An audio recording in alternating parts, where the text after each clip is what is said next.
Let's continue our conversation with Dr. Gil Mobley, Skyping in from Springfield, Missouri. In the Show Me State, you went through a lot of problems the CDC is having.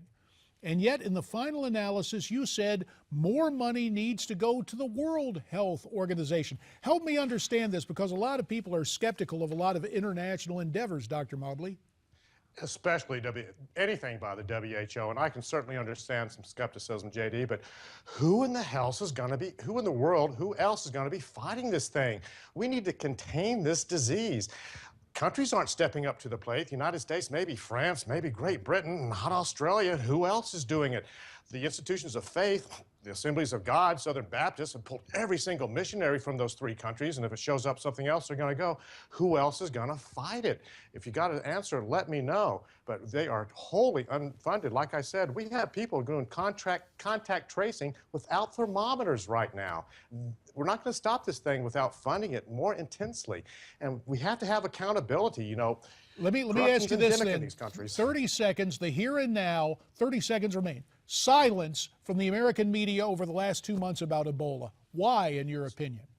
It's been more than silence. They're sugarcoating it. They're saying we're about to turn the corner when it's getting worse. They're saying that this epidemic is slowing down. Yeah, the freight train stopped going 120 and is going 80 still at us. That's nothing. It's newspeak, sir. They're afraid to admit defeat. That's all it is. It's all political. That's what's governing the decisions right now, I'm sorry to say. Fair enough. Dr. Gil Mobley, we do appreciate your public health diagnosis and your words of warning, and we will continue to consult you as we deal with this ongoing Ebola crisis. Our thanks to you, sir, on this question. Now, let's go from this controversy in public health to an enduring controversy from the pages of history.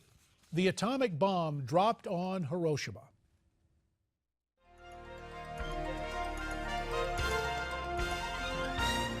Four years, 8 months, and 1 day after the Japanese surprise attack on Pearl Harbor, marking America's entrance into World War II, a B-29 bomber nicknamed the Enola Gay dropped the world's first atomic weapon.